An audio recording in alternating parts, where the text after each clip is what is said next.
Hi, if you're not listening to this story from the beginning, I think you should start with the first chapter. All the chapters are in the description. A Chance Encounter. Chapter 5. Good afternoon. Mrs. Henderson's office. I told her who I was and why I was calling. She put me through to Mrs. Henderson, who told me the date and time of the dinner and what to do when I got to the mansion. She also spent some time telling me what I could and could not do at the dinner with the governor. Will your wife be accompanying you? I don't have a wife. That's all right. Being in a relationship is not a prerequisite. She chuckled, thinking she'd made a joke. Are you bringing someone? Not that I know of. Again, that's fine. If you decide to bring a companion, please let me know 48 hours before dinner. This will give us the time to get everything set up. We try to make it an even number of guests at the tables, so if you come alone, there will be an unaccompanied person sitting to your right to be your dinner companion. Dinner was a month away, and I was trying to think of who I should take. Would I even know anyone to ask? By now I knew a few people, but I wouldn't take them to dinner at the governor's mansion. It sounds like they are good enough to date, but not good enough to take home and introduce to my family. That's not what I meant at all. Not everyone would feel comfortable at such a party, including me, but I wouldn't miss the opportunity. On the day of the dinner, I drove to the state capitol in my brand new suit. I drove up to the mansion, went through security, left my keys in the car as I was told, went inside, and was introduced to Mrs. Henderson. Good evening, Mr. Painter. We are so glad you could join us. The governor and his spouse are looking forward to meeting you. She's been reading your books.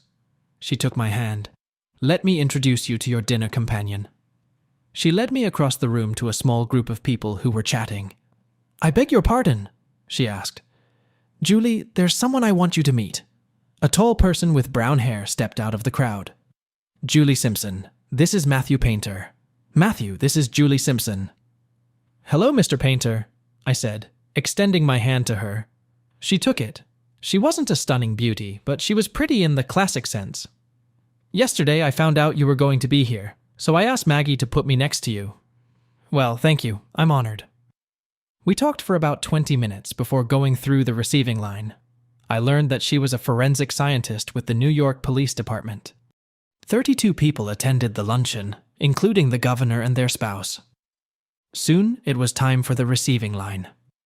As I listened to the greetings exchanged by those in front of us, I felt like I was the only person who had never been here before. I looked at Julie. Have you ever done this before?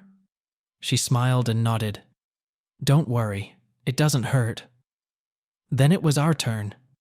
Julie stood in front of me. The governor's spouse was the first to speak. So, this is Matthew Painter. They extended their hand for a handshake. I love your books. Is there another one in the works? I mumbled something I couldn't even understand myself. Then the governor spoke. My goodness, Annie. Give this person a chance. Good evening, Mr. Painter. I'm so glad you could join us. Until that moment, they had both ignored Julie, but now everything had changed. The governor leaned over and kissed her cheek and said, How is my favorite niece doing? I'm fine, Uncle Tony. The receiving line was moving, and we were moving toward our table. I looked at Julie. Uncle Tony? She only smiled. Dinner was both fun and delicious. Julie and I sat at the same table as the president of a major bank, and their spouse, the Secretary of State for Transportation and their spouse, the president of a state university and their spouse. She was interested in the fact that I was a teacher. About halfway through the evening, I thought I could get used to this way of life. The conversation ran the gamut. We talked about the underfunding of schools at all levels, whether children should be immunized, the exchange rate, and whether I should put an E before an I instead of after an S. Translator's note. Mnemonic rule of thumb for English spelling. As the evening drew to a close, I offered to walk Julie to her car. It's okay, she said. I'm staying here all night. Why don't I walk you to your car? Okay, I said, smiling. We walked out the front door, and my car was already there. It had been served especially for me. I stood there, not wanting to leave her, but another couple walked around us, got in their car, and waited for me to leave so they could pass. I guess I'd better go. She smiled again. I suppose so. I held out my hand for her to shake. She took it, but instead of shaking it, she pulled me closer to her and kissed my cheek. I leaned back and just stared at her. Never before had a kiss shaken me to my core, but this simple kiss on the cheek did. I just stared at her in silence. Maybe you should leave. You're holding up the Secretary of State. She nodded toward the car behind mine.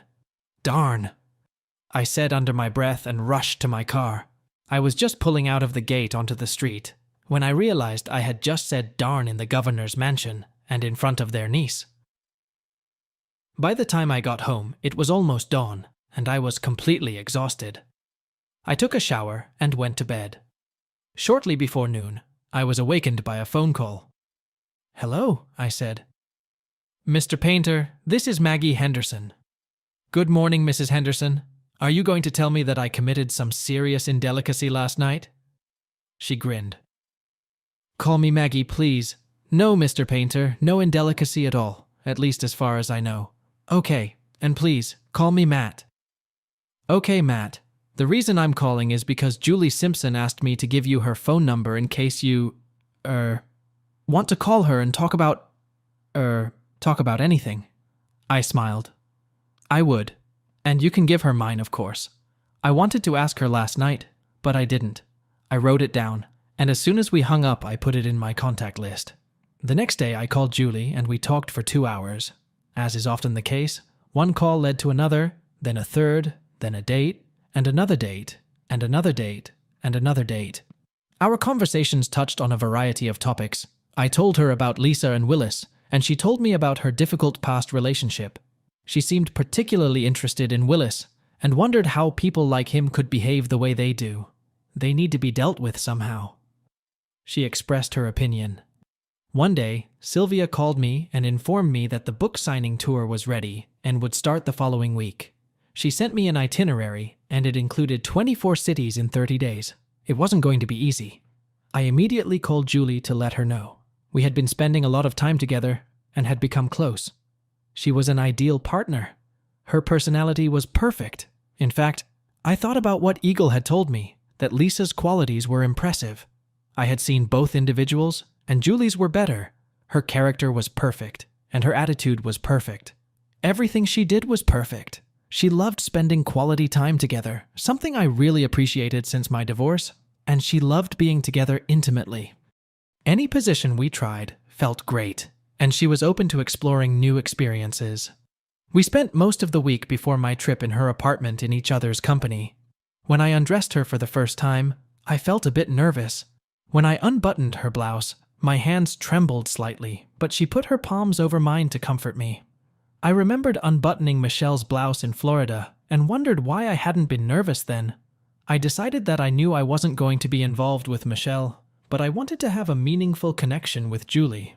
When we finally undressed, she asked, "Do you enjoy spending time together intimately?" I couldn't answer, so I just nodded.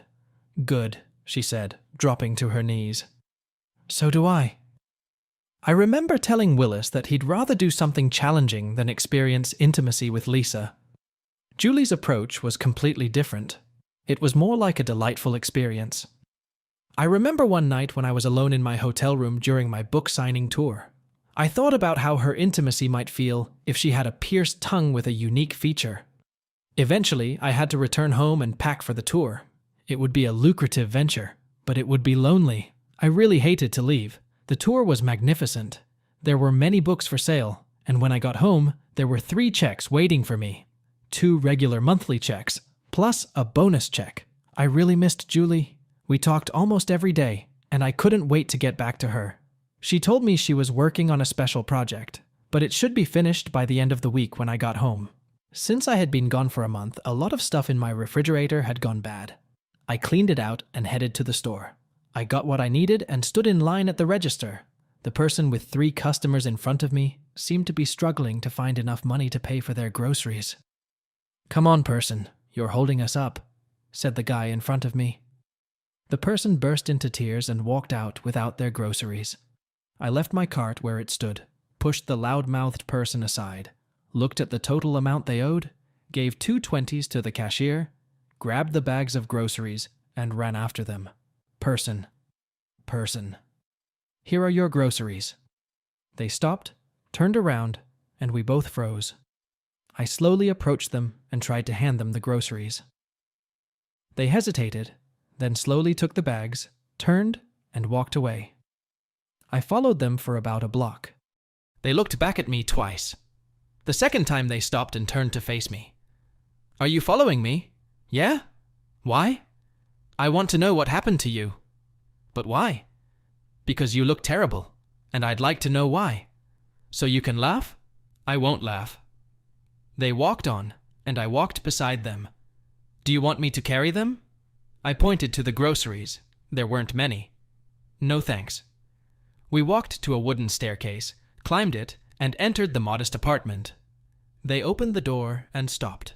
I walked around them and entered what must have been their living room. I looked around and thought that the furniture I had discarded would fit well here.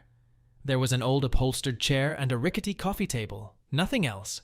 The kitchen was actually part of the living room. There was an old small table and 2 metal folding chairs. I took their grocery bags and walked over and put them on the table.